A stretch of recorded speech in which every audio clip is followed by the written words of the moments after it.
It was Friday morning, a little after 5 o'clock, and I had finished work for the week. Oregon weather in April can be unpredictable, but today was gorgeous, almost 70 degrees, sunny, not a cloud in the sky. I was in a good mood, the work week was over, and the weather was so beautiful. What will I do this weekend? And that's when my mood turned sour. I had no plans, no dates, nothing to do. I've been divorced for 3 years, I'm 28 at this point, and I'm not dating anyone. I tried to find someone online, but no luck, just a waste of money. Most of my friends are married, and the few blind dates they set me up with were disastrous. My ex is in a serious relationship with a woman, and they are probably my closest friends. The thought, "What's wrong with me?" gets into my head. I drove up to my house and felt briefly better as I looked at the structure. Thanks to my boss, I got a great deal on a house. This was definitely a restoration project, and I spent a lot of time trying to get it in order. I've made progress. The 1950s mid-century style home was a restoration project, and I invested a lot of time and money to bring it to its current condition. My contacts in the timber industry helped. I came home, grabbed my running things, and went to change. I looked at myself in the mirror, 6FT, pretty beefy, 190 pounds, no abs but definitely showing abs. According to my ex, I look pretty good. So what's wrong with me, and why haven't I had a meaningful date in months?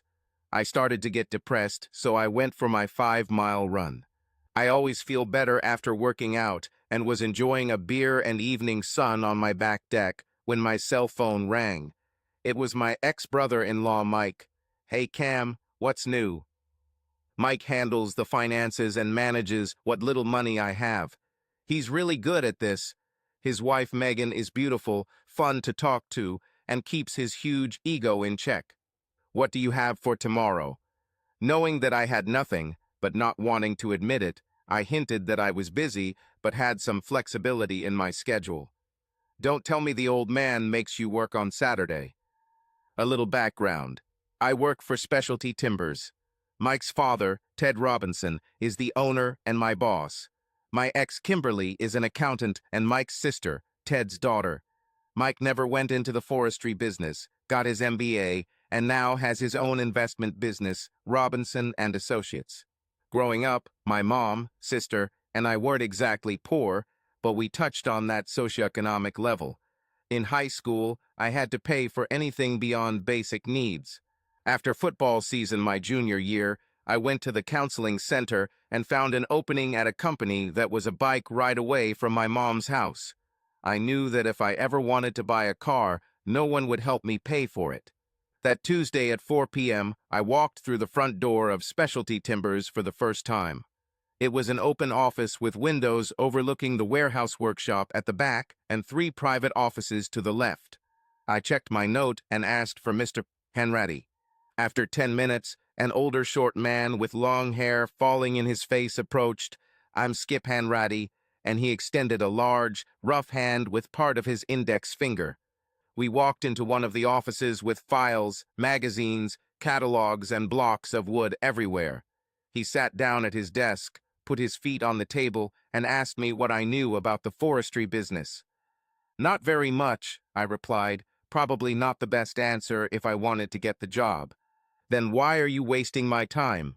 I was nervous and scared. I didn't know what to answer. He just looked at me. Finally, I said, "Mr.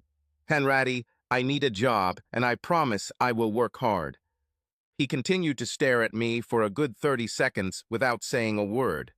I was thinking about what other jobs were on the board at the counseling center when suddenly he said, "Be here tomorrow at 3:30 and be ready to work."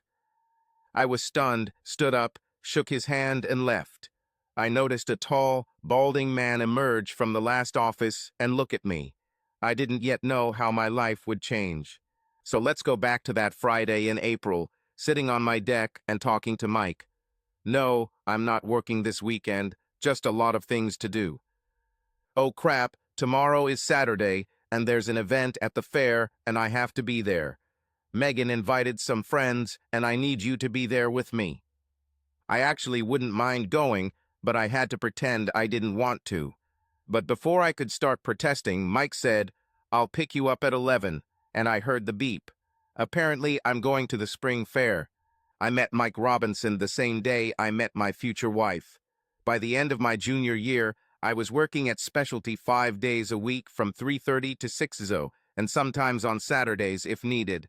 I bought a very used Corolla with a ton of miles, but it ran well and had good fuel economy. I made enough to pay my insurance, buy some gas, and have about $10 a week left over to help my mom. I was excited to start working full-time from 7 to 3:30 every day as soon as school ended. That Tuesday after Memorial Day, I showed up bright and early to start my first full day of work. The shop leader was a wiry man named Don Smith. It was Don who I think could be called my mentor during my work after school. Smitty knew all the machines in the shop, kept track of inventory, and controlled the supply and receipt of materials in the shop. He actually ran the operation in the background. He taught me a lot, and this summer I got to learn more about how veneer saws and other machines work. My job was mainly servicing machines. Everything I knew I learned from Smitty. That Tuesday, I was informed that I would have a 15-minute break at 10 a.m., a 30-minute lunch break at noon, and then finish at 3:30. Smitty sent me to the break room at 10 a.m., a place I had never been before. It was on the far side of the office, next to the women's restroom. When I walked into the office, the first thing I saw was this cheeky little guy smirking at me, probably because of the way I was dressed. "Hey, Smitty, you're causing an energy crisis." I was wearing the old overalls Smitty had given me, and it still had his oval name tag sewn to the breast pocket. It was smeared with oil from my work with the equipment. That wasn't the worst part. Right away I heard giggling, and there was this girl, about my age, pretty, giggling behind her hands, looking at me.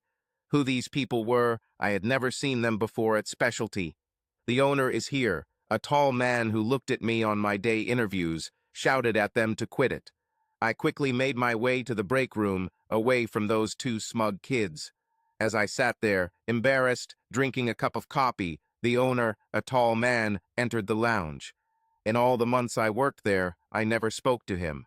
"Don't mind them, they're just my spoiled children. They're working here this summer. But to be honest, I'm not sure what Mike is getting paid for. We've never officially met. I'm Ted Robinson." He extended his hand. As we shook, I muttered, "Cameron Joseph." "Nice to meet you, Cameron. I've been hearing good things about you from Smithy. Let's talk later this summer. But for now, ignore those two idiots." And that was my first meeting with Mike and Kimberly Robinson. That Saturday morning, I heard the horn of Mike's black BMW, only 20 minutes late. "Where's Meg?" I looked at Mike. Dark sunglasses, slicked back black hair, tan face, still the same preppy guy I met 12 years ago. She met Brandy and Celia for coffee downtown, and we're meeting them at the fair. Brandy and Celia, I wonder if it was a setup.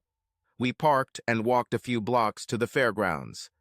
"I need to leave this at the fair. In the office, Raw is one of the sponsors of the event, and Mike delivered brochures for his company. The girls are standing at the booths." As we approached, I saw a gorgeous blonde and a smiling Megan, who kissed Mike and introduced me to Brandy and Celia. Brandy had long, dark, straight hair and very full, but a little harsh hair. She had a little cleavage, and I had to look up when we shook hands. Celia was different. Dark curly hair, an athletic build, and a joyful smile. She looked into my eyes.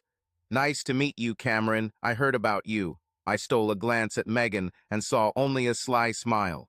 My weekends definitely got better. A group of 5 of us wandered around the fair, and I often walked next to Celia. She had a pleasant way of looking me straight in the eyes when we talked. She had a great laugh, and I discovered that I was outgoing and witty. Every now and then I would glance at Mike and catch him smiling at me. It was a great day.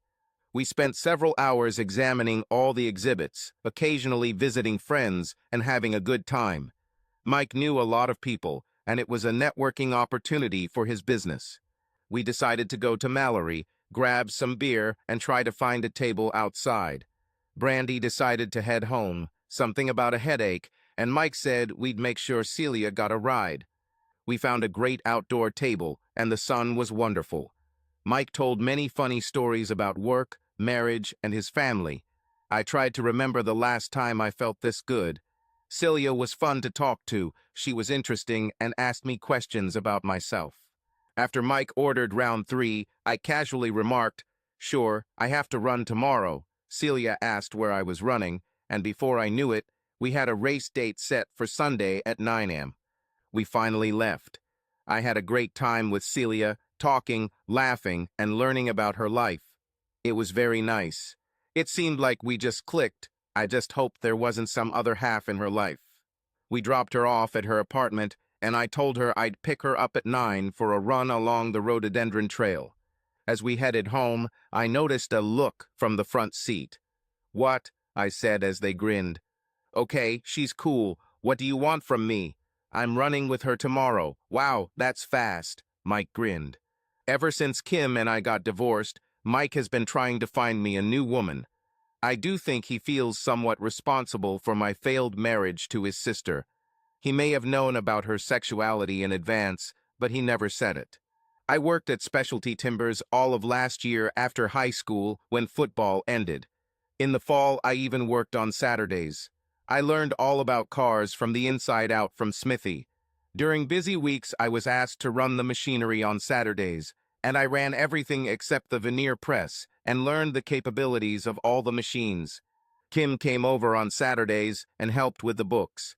She went to a private high school on the other side of town, so that was the only time I saw her. She was really cool, fun to be around, and not stuck up like the other rich kids. Somewhere in the middle of our senior year, we started dating. What started as friendship turned into dating. We both graduated and both worked as specialists that summer. I wasn't sure what I would do in the fall, but Kim was going to Colorado College. I was worried about being apart, missing her. She said, "Don't worry, you are the only man for me." She was being honest, she just didn't include other women in the equation. Late that summer, my boss, Kim's father, Ted Robinson, came to me and asked about my plans for the future. I really didn't know what would happen. I had an application for Lane Community College on my dresser, but even though community college was inexpensive, I didn't have the money for it. It turns out Mr. Hanratty had cancer. He only came a few days a week, and that wouldn't last long. "Cameron, you know our store, you get along well with our customers, and I need some youth in this office. I've thought about having you work with Smitty when needed in the shop, but mostly I want you in the office learning the business side of specialty lumber." I was shocked. "I'm going to start with $3,000 a month, and in good times there will be bonuses at the end of the year." I immediately agreed and couldn't help but wonder if my relationship with his daughter had helped me get the position. On Monday, I started working in the office. I started studying business. I was impressed by Ted's knowledge and his calm but confident approach to clients. I knew the products and our processing capabilities well. What I didn't know was pricing, customer knowledge, and the accounting side of the business. Ted was responsive and patient with me. After the initial nervousness around him, I became much more comfortable with him. I stayed in touch with Kim while she was in college and felt like our relationship remained strong well into the fall. I picked Celia up Sunday morning at 9 for a run. She wore maroon tights and a fitted top from Lululemon. She looked amazing, a very beautiful athletic body with black curls, dark eyes, and a gorgeous smile. We chatted quietly as we drove to the trailhead. "I usually run a 5-mile loop. That's fine with you?" She managed. We stretched and ran. When you run with someone for the first time, you need to find their rhythm, speed up or slow down a little at the beginning. But we didn't have that problem. We immediately found a common pace. We chatted along the way, and I learned that she was a dental hygienist, originally from the Bay Area. Her father died, he worked for the railroad, and her mother works at a hair salon owned by her mother's sister. Her mother is of Italian descent, and her mother's maiden name is Anna Maria Saltoli. That's where she got those dark curls from. We talked all the way, and our 5-mile lap was completed by 10:30. It felt so good that I could have run another 5 miles with her. I offered coffee and we went to the nearest cafe. I learned from Mike and Megan on the way back last night that she has no known boyfriends or significant others. I made a mental list. 1. No boyfriend. 2. She has fun with me and I seem to like her. 3. Great appearance. I started to think that my bad luck might be changing. Unfortunately, I knew I still had a lot to do at home. The tile on the fireplace was half finished and sheets of shower backing were in the garage. Celia, I really enjoy spending time with you, but I have to go. I'd like to see you next week. Are you free? Yeah, I think so. How about something on Saturday? We exchanged phone numbers and went our separate ways. I thought about kissing her or hugging her or something. I felt so close to her, but I decided that I would do it right and not rush. I was pretty happy when I got home and started working. It had been a busy week, with me wondering when it would be appropriate to finally make an appointment for the weekend. I texted her on Monday after work and asked if she wanted to hike Rainbow Falls in the afternoon and have dinner afterwards. She responded enthusiastically and added heart emojis. Our first official date. Tuesday was a busy day at work at Specialty Timbers as Ted went to Seattle to meet with a large potential client. One problem after another arose, and I had to solve them. A late delivery, an unhappy customer, and one of the custom machines broke down while Smitty was working on the veneer machine. I didn't get home until after 7. I was exhausted. While I was defrosting the frozen pizza, my phone rang with a message. What else, I thought. To my complete delight, it was a message from Celia. My mood immediately changed, and we texted for over an hour. It all seemed so easy and natural, even though it had been less than a week. But wow, I was excited for a woman for the first time in a long, long time. On Wednesday evening, I texted her, and we had another pleasant texting session. On Thursday evening, she started writing herself, and we discussed some details of our plans for Saturday. That evening, I called Mike. He was at dinner with Megan, and he said he would call back. They called back on the way home. Hey, what's up, Romeo? I heard Megan giggle. Just wanted to know how dinner went. I tried to turn the conversation to Celia, but didn't want to sound too impatient in front of Megan. Come on, you don't care about our dinner, but we know you're going out with Celia this weekend. Your running date must have gone well. I told them the run went well and that she seemed like a nice girl. Have you slept with her yet? Mike asked. Don't be a jerk. Not everyone thinks like you, Megan said, laughing. We talked a little more, joked, and had fun, and it was time to call it a day. Dude, I haven't heard you worry this much about a woman since my sister. I explained that I liked her so far. As we were finishing our conversation, I heard Megan say, Be careful, Cam. I wonder what she meant. On Friday after work, I had just finished a run and was sitting on the back deck drinking a beer. What a difference a week makes. Last week at this time I was feeling depressed. Today I feel very good. I texted Celia around 8, checking a few details about our date tomorrow, and just to see what she was up to. I checked my phone at 9:30 and there was no answer, which was a bit unusual. Okay, see you tomorrow. I picked her up at 1 p.m. and we drove east into the mountains to the trailhead. Something seemed a little off. She was still pleasant, relatively affectionate, but without her usual energy. When I asked how she was, she said, Just a little tired, it's been a long week. Before I could learn more about her long week, she started asking about the hike. No more explanations about the long week. We enjoyed the hike, and when the trail was wide enough, we walked side by side, and she held my hand. This little closeness felt so good after all this time without her. The plan was to take her home so she could change and freshen up, then stop by again at 7 for dinner at Mazzoletto's downtown. She looked stunning in skinny jeans and a tight top. She hugged and kissed me when I arrived. I almost thought that if I insisted, we could quickly end up in her bed. But I remembered that I was going to do everything right and take my time. The restaurant was cozy, wonderful food and delicious wines. We shared a bottle of wine, and each of us had a glass of brandy while enjoying dessert. I knew I needed to sober up a bit before heading home, so I suggested we take a walk around the square. This is an area in the city center, closed to cars, with cafes, shops, bars, and restaurants. The night was pleasant, and Celia snuggled up to me as we walked. I think we both felt good, a little drunk, but happy. Light casual conversation as we passed couples and groups of people. As we were returning, I noticed a group of young people ahead, and as we walked around them, suddenly one of them shouted, "CC." I was immediately wary, but Celia walked up to them, smiling, and accepted hugs from three of them. "Hey girl, what's up? What are you doing here?" Meanwhile, I stood there, ignored, while they all chatted. After maybe a minute, although it seemed much longer, she turned to me, red with embarrassment, and said, "Cameron, these are my friends, Bobby, JT, and Marcus." I automatically extended my hand for a handshake. The three looked at each other, smiled, and demonstratively tried to shake my hand with various elaborate movements. They chatted for 10 minutes about things I didn't understand. I realized that they were talking about music and a club that I heard called Evolution. There was an amazing closeness between her and these guys. I noticed an intimacy, especially with the one named Marcus, which seemed strange to me to the point of being unsettling. I felt all the warmth and goodwill of the evening disappear. From my observations, she seemed to enjoy the attention and company of this group. Finally, with a hug and some light kisses, they parted.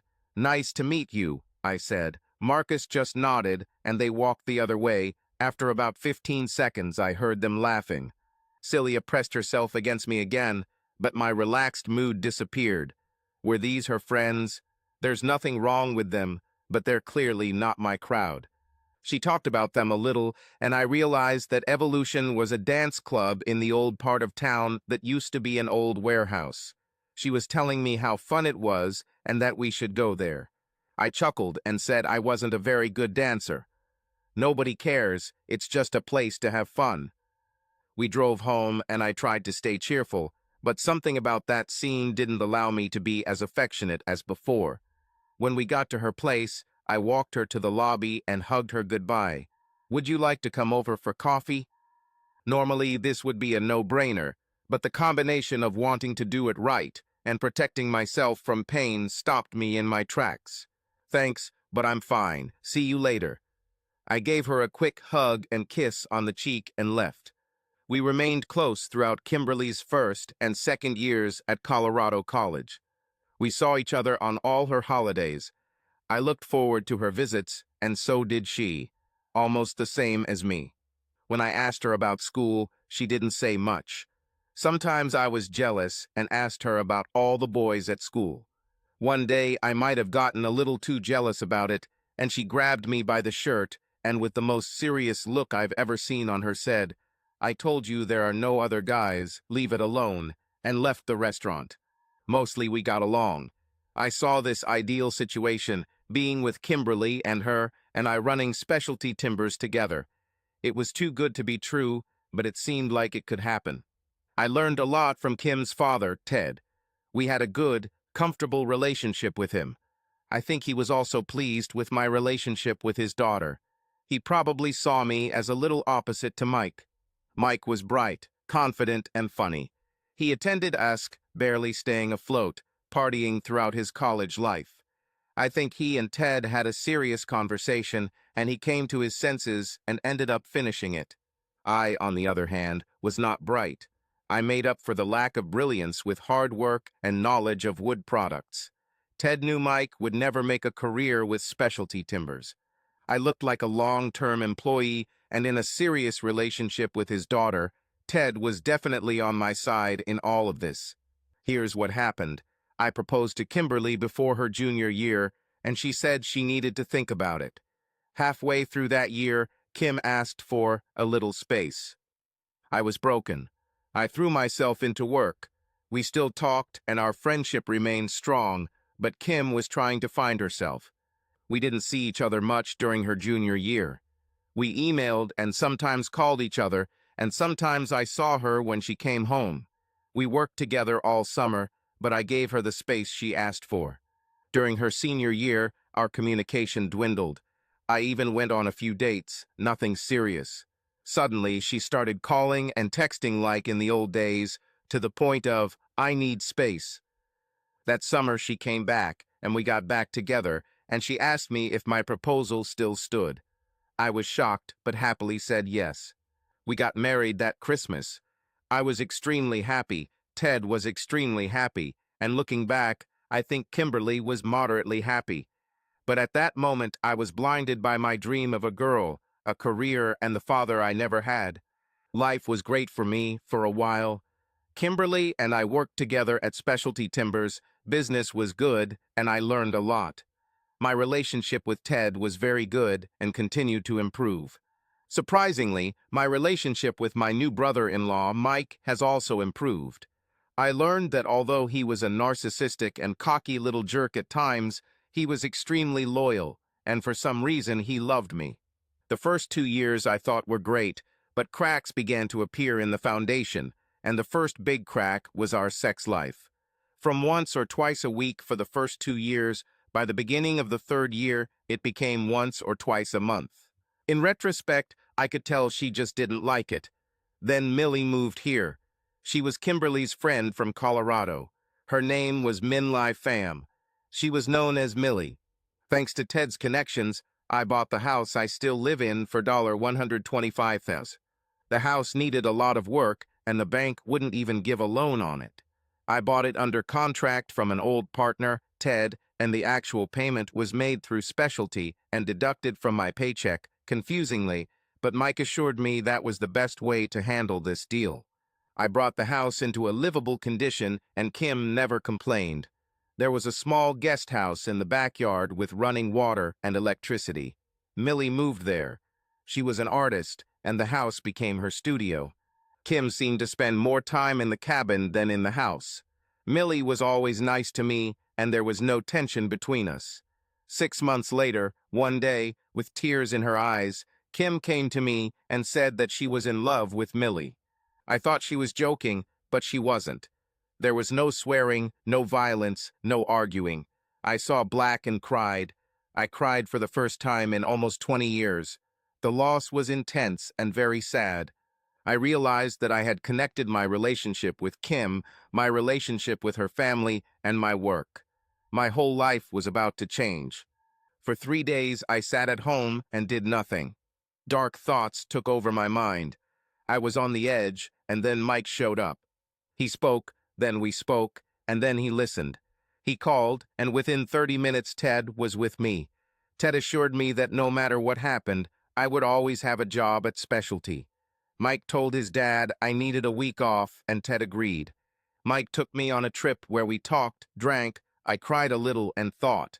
On the way back, I began to realize a few things. I was in terrible pain, but I had a job that I loved. I had a boss and ex-father-in-law whom I really liked and respected, and finally, I had a good and loyal friend in the person of Mike.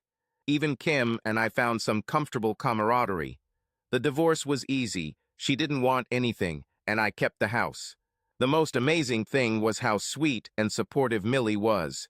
There were some tough times, but I had a good support system of people who seemed to really care about me. I promised myself that before I go again, I'll get closer with a woman. I will protect myself first. On the way back home after I dropped off Celia, I tried to sort out my thoughts. The meeting with these guys did not end with anything special. I felt a little devalued by them and a little devalued by Celia. On the other hand, this was only our second date. She has the right to have friends. But something about this meeting told me that there was a level of intimacy between her and these guys. It didn't fit that image.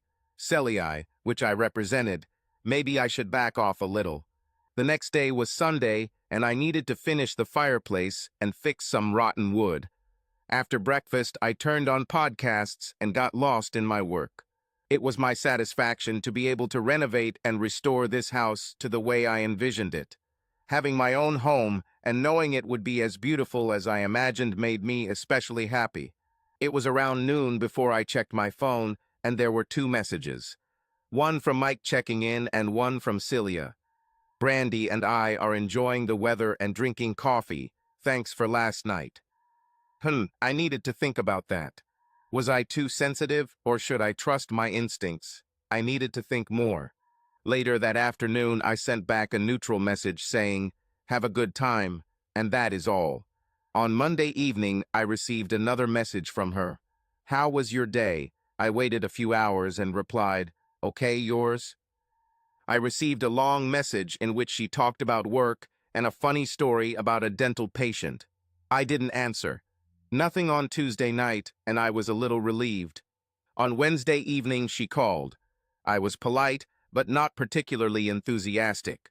Finally, she asked what was wrong. I said nothing, and then she asked if I was upset with her. I said no, I was just busy. She invited me to dinner on Saturday night, and I accepted. Maybe I was too petty to be offended by that. I promised to put this behind me and see what happens next. Dinner on Saturday was pleasant. She was a good cook, and her apartment was cozy and beautifully furnished. I started to feel comfortable again and became optimistic. After dinner, we made love. We spent Sunday together, and sex strengthened our relationship. We went for a run, and this time took a shower at my place. I showed her around my restoration project, and she seemed interested in all the work I was doing. I showed her the old mahogany wood hot tub I had purchased for a project we were supplying materials for, and showed her where I was going to install it in the backyard. She was impressed with my carpentry skills and seemed to like my house. Over the next few weeks, we saw each other 2-3 times a week and talked or texted each other daily. In a weak moment, I agreed to go to Evolution with her on Friday night. I dance a little and don't mind, but I had the feeling that this was not my scene. Celia was so excited that I couldn't help but be carried away by her enthusiasm. Evolution was a hip new club in the old city's warehouse district. I've heard about it, but never been there. I told myself that in a strong relationship you have to make sacrifices sometimes. I think this would be one of them. We arrived a little before 9. Celia seemed to know a lot of the people there, staff and other patrons. The place was dark, with twinkling lights and several DJs on elevated platforms. The dance floor was packed with people. Everyone was moving to the music, and it was hot inside. We found a seat and brandy, and some guy walked up hugging and laughing. It was difficult to talk due to the noise. Celia, she grabbed my hand, and we went out onto the dance floor. She was good, but I was clearly out of place. We soon found ourselves in the midst of a crowd. After a while, I wasn't sure if I was dancing with Celia or someone else. I looked at her and saw that she was having a great time. A little later, I shouted to her that I would go get a beer. She simply nodded and smiled. I waited a moment to see if she was coming with me, but she was engrossed in the dance. I stood at the table and occasionally saw glimpses of her. So far, I haven't recognized any of the people we met in the city center a few weeks ago. She came back and drank, but I felt she wanted to keep dancing, so we went again. I was actually starting to have a good time until I recognized a couple of the guys we met downtown, especially Marcus. Marcus was a great dancer, and he maneuvered himself so that he could dance with Celia. I tried to get closer, but it didn't work. This went on for a while, and finally, I shouted in her ear that I would go get a drink. Did she want anything? She just nodded and continued dancing. I made my way to the bar and returned to our table. I checked my watch. It was a little after 11. I definitely wanted to get out of there, and I kept waiting for her to come back for her drink. Finally, she returned, laughing and smiling, with Marcus at her heels. She kissed my cheek and grabbed her drink. She took a sip, and then Marcus grabbed it and drank it down. Celia simply laughed. "Let's go dance," she grabbed my hand. "No thanks, I think I'm done," I said. "Come on, just once," she asked. Then Marcus intervened. "Come on, girl, I'll dance with you," and they left. I was angry, but it got worse. I was beside myself with rage. I looked at my watch, and it was already after midnight. I was ready. I gave her until 12:30, and then I was going to leave. I think it was 12:28 when she came back, and I grabbed her, and we headed out. I was angry. I tried to stay calm. I didn't want to scream and yell. All the way to her place, she talked about what a great time she had, how wonderful the music was, and how much she liked to dance. The fact that I barely said a word didn't seem to register with her. When we got to her apartment, she realized where we were. "I thought we were staying with you today." "I'm tired," I said. "How about another time?" I said with a forced smile. "Okay," she said and looked at me. I smiled, kissed her, and left. Without a doubt, this is not how our dates have ended these past few weeks. The next day, we didn't communicate. I struggled with my feelings. I really enjoyed taking care of her, but this scene and her enjoyment of it bothered me. And this Marcus, they looked more than friends. I was busy both Saturday and Sunday, mostly trying to install a mahogany wood hot tub on the back deck. On Sunday evening, I saw that I received a message from her. What happened? I didn't answer. On Monday evening, I received another message from her. "Hey you, I miss you, call me." I realized that I had to respond to this, so I sent back a message. "Sorry, a lot to do. Let's contact you tomorrow." "Okay," she said. Tuesday night, I was still struggling with the situation and didn't respond. Wednesday, I came home from work around 6, and her black Volkswagen was parked in front of my house. Time to face the music, I guess. I found her sitting on the back deck. "What's happened?" "You're breaking up with me." She looked a little angry. "Listen, I don't know what's going on. I'm struggling with some things right now." "Which ones?" she asked. And then I laid it all out.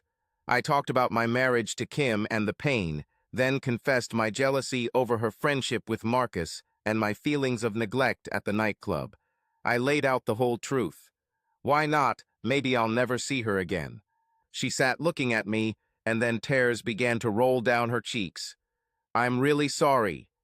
I didn't mean to hurt you. If it means I keep you, I don't ever have to go to that place again. I want you and I miss you, and I think maybe I'm falling in love with you." I was shocked. I thought it was the end for us, but we just turned in a different direction. Love. She again assured me that she didn't need to hang out with that group or go to nightclubs. I asked her if she was sure, and she said of course. "If I had known this was bothering you, I would never have asked you to go." We celebrated that night in my bed. The next few months went great. We went on vacation to Hawaii for a week, my first time there, and we loved it. We hung out with my friends and a few of hers, but never with Marcus and that group. I never mentioned his name. We had been dating for about 8 months, and the holidays were approaching. She visited me almost every night, and we began to discuss life together. We spent the holidays with my family and the Robinsons. She got along well with everyone except Millie. For some reason, there was some tension between them. After the new year, business became more intense. We sold to Northern California and the Puget Sound area, and thanks to the construction boom, our products were in great demand. Ted asked if we could meet on Thursday evening. "Of course," I said. "What happened?" "We'll talk on Thursday," was all he said. Thursday was busy, and I didn't realize it was later than 5. We met at Ted's office. I felt some nervous tension due to the formality of this meeting. Ted explained that he turned 60 this year and is doing long-term planning. "Instead of a bonus this year, I'm giving you 9% specialty timbers." I was shocked. "It wasn't what I expected," he continued. "We opened up markets in Northern California and Western Washington, and that was successful, as you know. But now we're getting a lot of inquiries in Colorado and some of the Rocky Mountain resort areas. I want you to open these markets. It will mean some travel, maybe a week a month. Are you ready for that?" "Absolutely. I haven't seen much of the country. Traveling to these areas was exciting. And to be a co-owner, it was very exciting. I was so happy." He continued to explain that he now owns 51%. Mike and Kim each own 20%, and I have the remaining 9%. Kim was the CFO, but Mike ran the overall financial side of the business. I asked Ted if Mike and Kim were okay with me becoming a co-owner. "It was their idea," he replied. "One more thing on your plate. Smitty is going to retire at the end of the year, Millie's brother John Pham will start working on the shop floor with Smitty. I want you to keep an eye on him as well." "It will be done," I said. I couldn't wait to tell Sally that I was now a co-owner, that I was starting to travel. I was in seventh heaven. She was happy for the part with co-ownership, but was much less happy about my trips. "How long will it be going on?" she asked. I explained that this needed to slow down and that it was important for our financial future, and there might be times when she could come with me. "Okay," she said quietly. I quickly brushed off her comment. Maybe too fast. Our life continued, but now with preparations for the wedding. We decided to do this in mid-February. She did most of the planning. I supported. Things were going well at work. The addition of the Rocky Mountain market increased demand, and we actually hired John's cousin Nathan Nguyen and another friend of theirs, Van. Knowing that Smitty was leaving, I tried to spend time with John. I saw that he was smart, hardworking, and dedicated. One evening, he invited me to have a beer with him, Nathan, and outside. They were all nice guys, seemed friendly, and were loyal to specialty. A lot of things were happening in our lives, and they all seemed like good things. I decided to hire a contractor to renovate my kitchen. This was a guy I knew who was buying from us. I could do it, but it would take months, and I didn't want to take too long to renovate an important part of the house. Celia participated in the design process, and although we did not agree on everything, her input was helpful. By the end of October, I had to go on a business trip again. Celia was unhappy with this and began to pressure me to shorten the trip to 2-3 days and not to 5. But this was impossible to do in less than 5 days. My November trip coincided with the week Junior was scheduled to come to our city for a factory tour. I would have skipped it, but Ted said he would be happy to show Junior our plant. I had a trade show coming up with a client in Montana, and this would give me a good opportunity to showcase our products to that market. The exhibition began on Friday morning and continued until Saturday evening. I was planning to take an early flight out of Billings on Sunday morning. The show was busy on Friday. There was a cocktail party at 8 p.m., and I had a few promising conversations. Every night when I was on a business trip, I called Celia in the evening to check. This Friday, I returned to my room a little before 10 and called. No one answered. Maybe she went to bed or was in the shower. I called again at 10:30. No one answered again. I thought she had fallen asleep. The show started on Saturday at 10 a.m. I slept until 7, got up, worked out in the tiny hotel, and called Celia around 8:15. Still no answer. After a quick shower, I saw that I had missed her call. I called her. "Hey, we can't get in touch all the time. How are you?" "Okay," she said, seeming a little distracted, not with the enthusiasm I expected. "Called you a couple of times. Did you go to bed early?" "No, I turned off the sound on my phone. I was just doing some work in the kitchen," she replied. "Did you finish laying the tiles?" And then we started talking about renovating the kitchen, completely missing the fact that she didn't answer her phone last night. Next week was Thanksgiving, and we will be celebrating with the Robinsons. She moves. I've been a little out of sorts all week. Quiet, a little reserved. Perhaps the holidays were stressing her out. I didn't say anything about her mood. I received an invitation from Longfellows, our new client in Denver, to attend their Christmas party on December 9th. It was Thursday evening. We talked about her going with me, but I had other things to do, and she had to work, so I went alone. They decorated their warehouse for the holidays. I knew there would be drinks there, so I called a taxi from my hotel. It was fun, and later that evening I talked to Junior about our trip to Hawaii. I showed him some photos, and he saw one with Celia. "Let me watch that again. Is that your fiancé?" I said. "Yes," proudly. He handed the phone back to me, then grabbed it again and looked attentively. He had a serious expression on his face. "What happened?" I asked. "Does she know someone named Brandy?" he asked. I looked at him and said, "Yes, why?"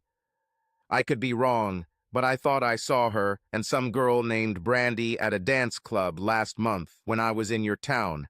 I gotta tell you, as a friend, they weren't acting like it's like they're engaged."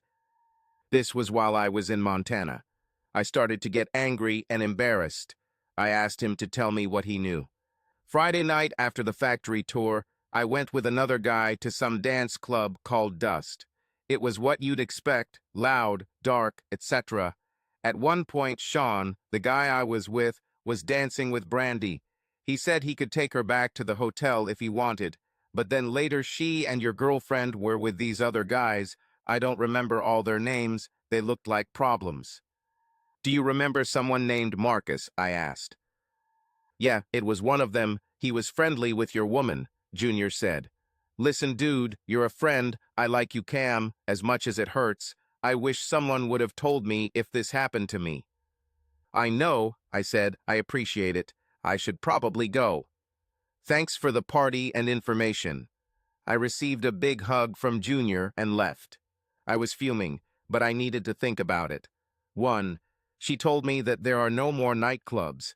It made me angry, and 2. What about her relationship with Marcus? She lied to me, I just didn't know how much. I barely slept that night, and my flight home was delayed. She sent me several messages, but I haven't responded yet. Finally, as I was boarding my flight, she called, and I answered. When are you going to come back home? My flight is delayed, and I won't be home until 6 p.m. Oh, too bad. I love you and miss you, she said. I said, see you tonight, and hung up. After landing and on the way home, I decided my strategy was to see if she would lie to me. I hugged and kissed her when I got home. I inspected the progress in the kitchen. I have a question for you. Of course, honey, what? When I was in Montana for the trade show last month, what were you doing on Friday night? She looked away and said, nothing, just sitting at home. You have one last chance to reconsider the answer, where have you been? I calmly but coldly asked her.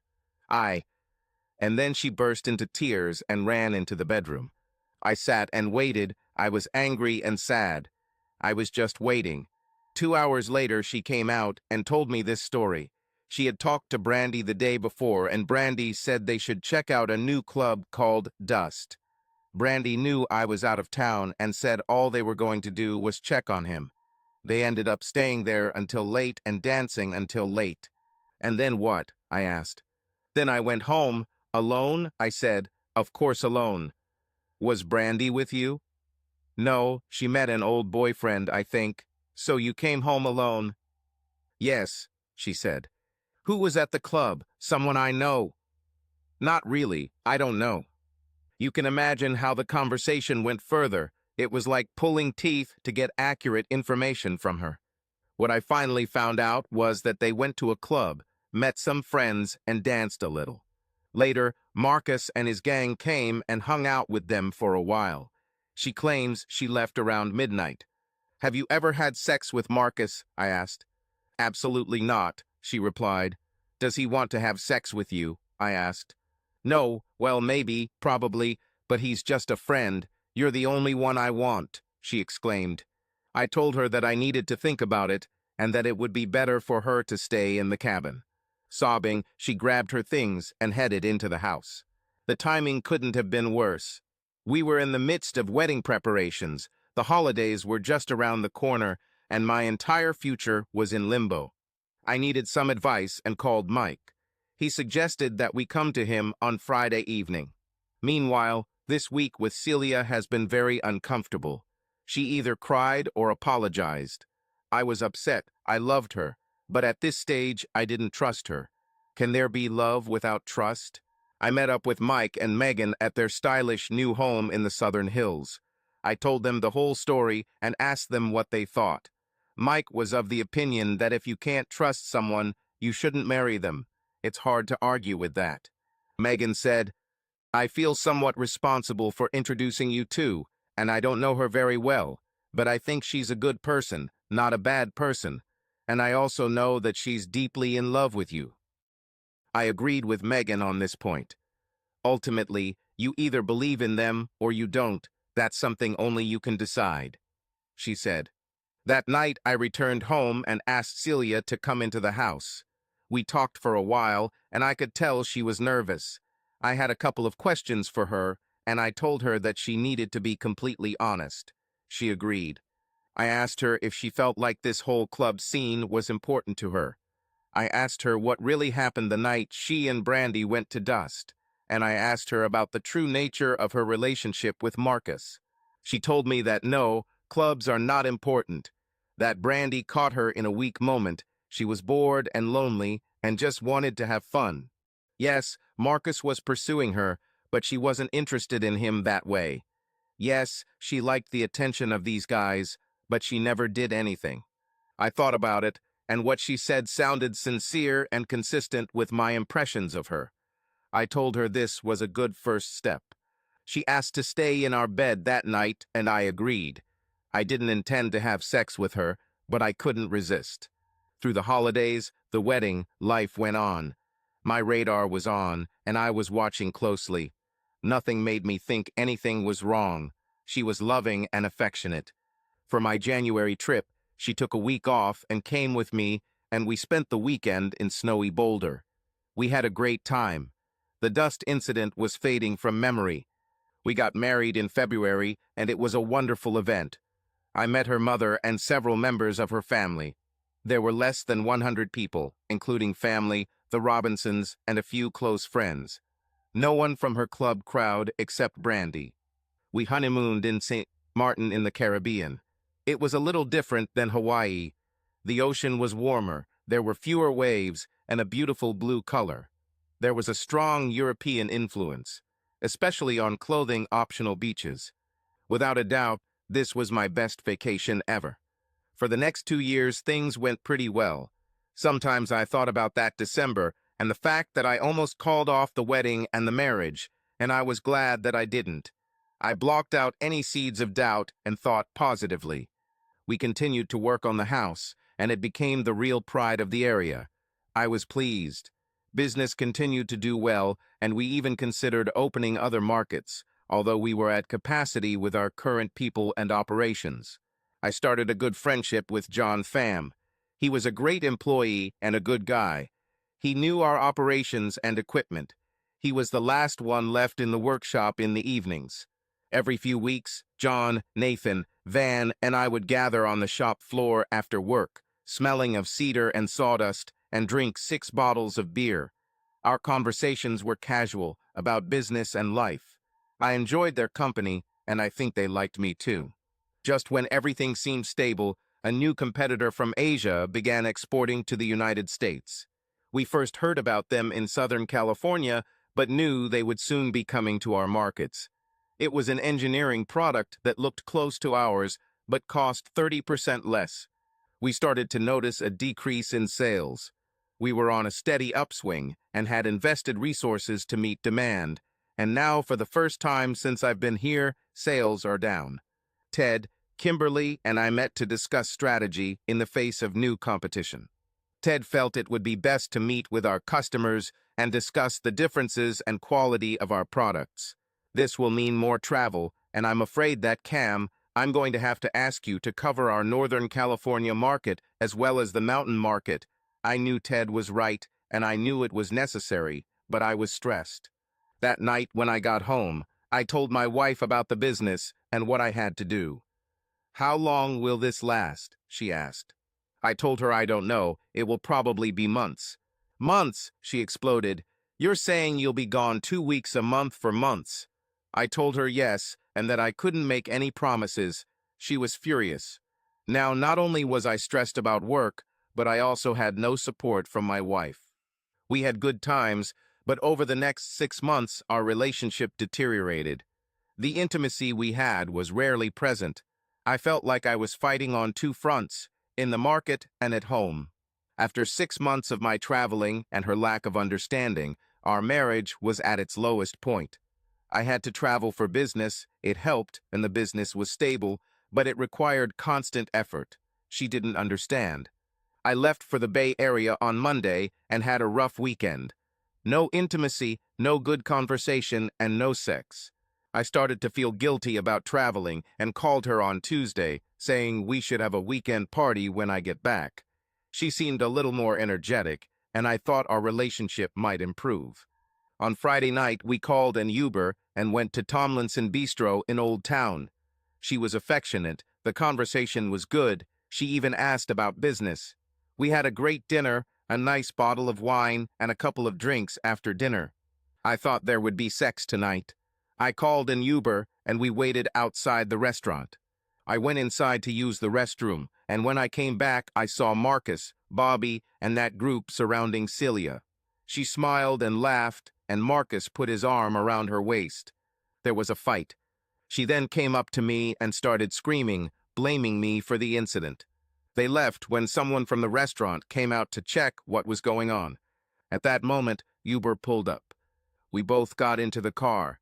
I was still stunned, and she started screaming at me. Why did I have to ruin everything? What was I thinking as I grabbed his hand? This is my body. What were you doing attacking my friends? I didn't say a word. I didn't trust myself. I was so angry at her and the whole situation. Stress from work, stress from marriage, and she shows much more loyalty to Marcus than to her husband. As soon as we entered the house, she went to the kitchen to get a bag of ice. She had no idea how angry I was. "Get away from me," I growled. This shocked her. She just stood there and looked at me. "Get back to the house." "What's your problem today?" she shouted back. "Today," I roared. "My problem is you every day, no support, no affection, just whining because I'm trying to make a living for us." She went to the bedroom, grabbed her things, and walked out the back door towards the house without saying a word. I definitely needed that space and was relieved when she left. I sat down at the table and drank brandy. With the second serving, I calmed down and began to think about my life. I loved my job, and even with the challenges, it was my career. I loved my relationship with the Robinsons. Ted was a mentor and friend. Kim and I were always friends despite our failed marriage, and Mike was my best friend. I loved my home. I gradually brought him into the ideal form for myself. Perhaps because my family had housing insecurity growing up, owning my own home was especially important to me. I started to feel better and decided that tomorrow Celia and I would talk and maybe even think about counseling. I gave her some time. At 9 a.m., I went out to the house with a tray of coffee, juice, and fruit. I opened the door and found no one. Her things weren't here, and she obviously didn't spend the night here. Okay, what now? I was doing chores in the backyard for about an hour and called her. Straight to voicemail. HM. In the middle of the day, I called again, another voicemail. I was doing housework, tried to call several times, then called Kimberly. She invited me to dinner and Millie, and I discussed my situation. Kim said we had both made mistakes, but Millie was firmly on my side. We discussed all options, including divorce. I was in town this week, and after a half-dozen unanswered calls by next Tuesday, the ball was in her court. On Friday mid-afternoon, she called. She was staying with friends and wanted to come and pick up some of her things. She came around 6 p.m. I wanted to talk, but she said she wasn't ready yet. I asked who she was staying with, and she said, "Just friends."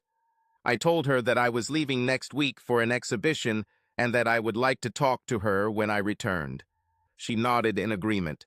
She left in some kind of car that I didn't recognize, with dark tinted windows.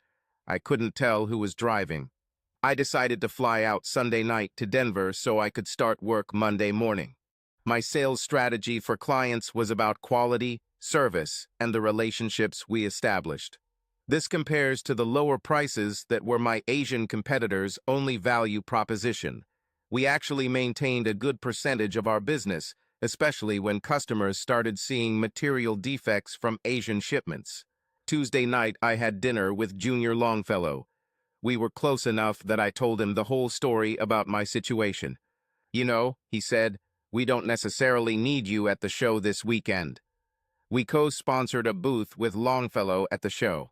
The exhibition is going to be slow, and to be honest, I have too many people scheduled there. I think you need to go back and sort things out at home. My first reaction was to protest, but I decided to take him up on his offer. I took an early flight on Friday morning that got me home before 9 a.m. The rest of the week in Colorado went well, and I felt optimistic even though I knew Celia and I had a lot of work to do. I drove straight home from the airport, and when I opened the door, I immediately felt that something was wrong. The house was in disarray. I got robbed. Upon closer inspection, it looked like there was a party going on. There were empty alcohol bottles, garbage, and unwashed dishes everywhere. There was a burn mark on my refinished wood floors and a large dark stain on the couch. I checked everything. No one was in the house, but it seemed like they were sleeping in the guest room. Celia, would she do that? I thought she loved the house as much as I did. I went out into the backyard and everything looked fine, but I noticed some cigarette butts on the ground.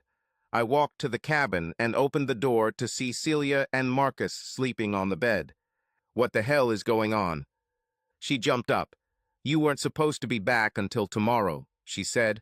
She was naked, and for some reason she was covering herself in front of me. Meanwhile, Marcus calmly rolled over and grinned at me. Get out of here, you bastard, I roared at him. Calm down, dude. I'm leaving, but you realize that this woman owns half of this house. You have 2 minutes to get out of here, I shouted. We're married, and this is my home too, she added. I was furious and knew that if I didn't leave, something very bad would happen. 2 minutes, I said and left. At the main house, I called Mike and explained what had happened. He was calm and said he would make a few calls to divorce lawyers and set up an appointment. Divorce, at this stage, seemed the only option. I called Kimberly at work and gave her the short version, and she said she and Millie would come see me that evening. I ordered new locks from a hardware store. I was so stressed and started cleaning up this damn mess in the house. Mike called back and said he had an appointment for Monday at 11 a.m. with the divorce lawyer he had been recommended. His name was Darren King. I checked his profile. Former military lawyer, originally from Texas. I found a photo of him, dark hair, strong jaw, and a very determined look. Great. I checked the house. They were gone. He, too, was a mess. There also seemed to be signs of illicit substance use. I received the locks and installed them. By then, it was already dinner time, and Kim and Millie arrived. They listened to the whole story, and even Kim agreed it was impossible to save this relationship. I was more angry than sad at this moment. I met Darren King, and he was everything he looked like. Firm handshake, direct gaze. He explained that even despite her infidelity, it would not be taken into account in the divorce. He asked about my assets, and I told him about the house, my bank and retirement accounts, and my 9% stake in Specialty Timbers. He said the assets would likely be split 50-50, and one should be prepared for that outcome. He said that he would prepare the documents and that I could give them to her by the end of the week. After the meeting, I was shocked. My marriage is over. She will get half the value of the house and half of my equity in Specialty Timbers. The entire stability of my life was at risk. I started to get depressed. I called Mike to explain what was going on. After explaining what Darren King said about 50-50, Mike said, "Don't worry about it now. Just look after yourself. I may be able to help." I felt a little better after talking to Mike, but what could Mike do? The law is the law. I went to work, mainly because I didn't want to be alone, and was trying to escape into a familiar job running a business. It seemed like Ted and Kim had already talked to Mike. They were both supportive and encouraged me about the possible outcome. I wasn't so optimistic. Even John, Nathan, and the warehouse guys were supportive. John came up to me and said, "Boss, we are with you, don't worry." I truly valued their friendship. I sent her divorce papers to work on Friday. I immediately received a message from her. "Bastard, you should have sent them to my work. I want half of everything." I called Mike, who suggested calling Darren, and Darren said to stop all communication with her. If she hires a lawyer, I should contact Darren, and then everything will be resolved between the lawyers. I couldn't help but worry about my house and my share of Specialty. I was upset and called Mike about it. He said, "I know what you're going through, but I'm working on a few things for you. Have I ever let you down?" He didn't let me down, but I asked him, "What exactly are you working on?" "I can't say yet, trust me." A few weeks passed, and one night John, Nathan, Van, and I went for a beer in the old town. As we sat inside the Z-Bar, a couple of guys from Marcus Group walked by and glanced at me. Then they quickly left. I looked at John, and he was just looking at them. "Are those the bastards, boss?" asked John. "Yes," I answered. All three began speaking Vietnamese. "What?" I asked. "Don't worry, boss. We've got your back." The next day, Darren called me and said we had a preliminary settlement meeting for the following Wednesday at his office. "What do I need to do? How can I help?" I asked. "Just be here at 3 o'clock, he said. I called Mike and told him what was going on. "Yeah, I know. We'll be there too." "We?" I asked. "Who are we?" Like I said, trust this could end well for all of us. And he hung up. I was puzzled, but slightly hopeful. I arrived early on Wednesday, and Darren's secretary took me to the back office. A few minutes later, I was led into a conference room. On our side of the table were Darren, Mike, a man I didn't know, and myself. On the other side was Celia's lawyer, Rick Blassingame. Celia, still looking good, and I couldn't believe it, but there was Marcus, sitting and grinning. No handshakes and no small talk. Darren began, "Okay, Mr. Blassingame, this is your meeting. Proceed." "If I may," he began, "Mrs. Joseph simply wants to get what is rightfully due to her after your client kicked her out of their matrimonial home." "Go on," Darren said, looking straight at him. "Here is a fair and accurate accounting of the marital assets," he said, and handed us all the documents. The following was written there. 1. 9% Specialty Timbers LLC, 12 valued at $360,000. 2. 50% of the residence at 12 Ravenscrest Drive is valued at $325,000. 3. Mr. Joseph's 50% retirement account is valued at $63,000. 4. 50% of their joint checking and savings account is valued at $19. 5. Various pieces of furniture and other household items. At that moment, a man I did not know opened his briefcase and took out documents. "Mr. Blassingame, let me introduce myself to you and your client. My name is Aaron DeVoisier. I am a lawyer and doctor of laws in the field of corporate law. I have several documents that you may be interested in," he said, handing the documents to Celia and Blassingame. "1. Mr. Joseph does not own the house on Raven's Crest. It is an asset owned by Specialty Timbers LLC. But," he faltered, "Blassingame, he is a co-owner of the company and—" "No, it is not," Aaron interrupted. "Under corporate bylaws, a majority can appoint an owner, and in exceptional cases where doing so would be detrimental to the company, a majority can cancel shares. If you look at page 3 of the annual report, most of the owners canceled Mr. Joseph's shares before the divorce suit was filed." At this point, Marcus shouted, "This is crap. Half of it is yours." Celia cried, and Blassingame was clearly out of his element. "Whoever you are," Darren King shot him a cold look. "One more word, and you'll be removed. In fact, I'll do it myself." At that moment, Marcus ran out of the room, slamming the door. Celia continued to cry, and the room fell silent. "Mr. Blassingame, Mr. DeVoisier has reviewed all the documents and certified them with the Oregon Attorney General's office.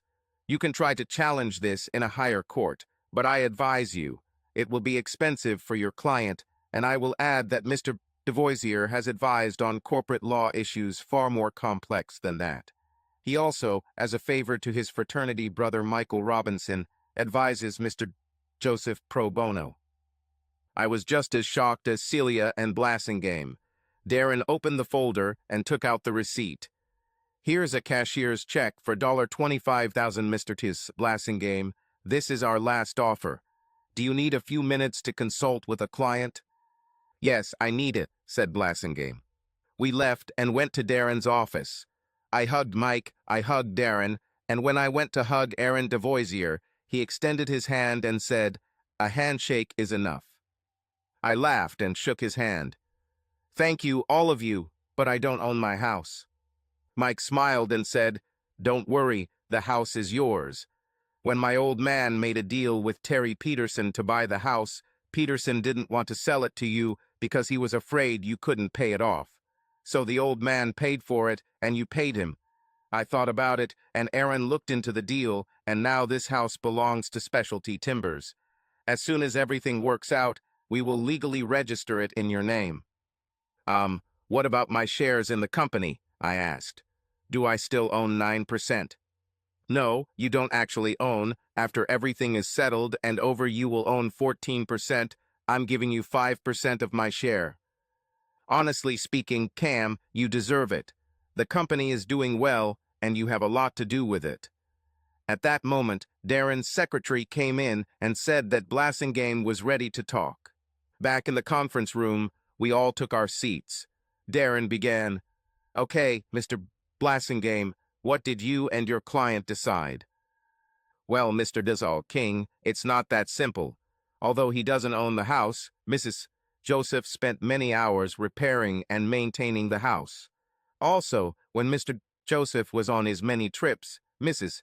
Joseph took care of the house." "And," Darren said. Blassingame continued, "We believe that $50,000 would be a much fairer amount that Mrs. Joseph at a minimum deserves." At this, Darren closed the folder, put it back in his briefcase, stood up and said, "See you in court." And with that, Mike and Aaron DeVoisier stood up too. Wait. We agree on $25,000, muttered Blassingame. Darren pulled out the divorce deed, and we signed the agreement. I was free with minimal expenses. When Celia and Blassingame came out, Mike said loud enough for everyone, "25,000, great result. We would go to 75,000. I only heard one sob from Celia, and that was it. "That was a little rough, Robbie," Aaron said. Mike responded, "Not rough enough, my friend." We celebrated at the bar, and I happily paid. I was so grateful for the legal help, and especially grateful to have Mike Robinson as my friend. Friday was a long day at work, but a good day. Business was going well, and I felt very grateful for all the support I received from Ted, Kim, Mike, John, and the guys at the warehouse. I just felt like I was part of a great team. I was still angry at Celia, but most of all I was filled with sadness about our relationship. If just a few things had gone differently, I think we could have been happy. But I also thought, should a strong bond be so fragile? Hard to say. I didn't know, but as I was leaving work, a dark car with tinted windows started following me. I was calm, just glad to go home. I went straight to the back deck for my after-work beer. I sat down, closed my eyes, and just exhaled. That's when I first heard them. There were 3 of them. Well, look who we have here." "What do you need, Marcus?" I said. I was scared. "What I need is you." I looked around for a way to escape. "This will be fun," he chuckled. At that moment, I heard a noise from the direction of the house, and a few seconds later John, Nathan, Van, and 3 of their friends appeared in my yard. "Do you need help, boss?" "Actually, John, I need some help. Can you show these guys the way out?" Marcus began to retreat, and his boys ran away. John's guys grabbed them, and John grabbed Marcus. "We'll talk, mister," he told Marcus, leading them outside the yard. An hour later, John returned alone. I thanked him and asked how he knew they were there. "I saw a black car following you from the warehouse. I've seen these guys before, the bad guys." "Well, thank you. How can I thank you?" I asked. I was grateful. "Give thanks?" "You don't owe anything to thank you. We are friends." I was moved to tears. "And boss, it's my guarantee that these guys won't come back." I didn't want to know. Flashback for 5 years. Business has its ups and downs, but for us, it's mostly ups. I have a new employee, and although he didn't know the lumber business, he was smart, hardworking, and a good student. I worked with him in the operations department with John and the guys. His name is Chase DeVoisier. Yes, the cousin of Mike's fraternity brother, Aaron, who helped me so much all those years ago. Chase seemed uninterested in college and needed a job. At first, I thought I was just returning the favor, but it works well for us. Ted still comes every day, but I think he mostly reads the newspapers and talks to old friends. Kimberly really runs things, and I help her. I spend a lot of time traveling, but now that we're established, not as often as before. My personal life has also improved. Through my friendships with John and Nathan, I met Van's sister, Jelly. Yes, that's her name. I asked her why she was called that, and she said, "When my mother gave birth to me, she said, 'It's Jelly.' So cute, and she's really cute. She's a fitness instructor at Valley Club, and she's in great shape. I'm almost 10 years older than her, but she doesn't seem to mind. She also doesn't seem to mind that I'm in no rush to get married again. She tells me, 'You're looking at another woman, and I'll kick her ass, and then yours.' I just smile and laugh. Have I met Celia again and seen her in a bad state? No, never saw her again.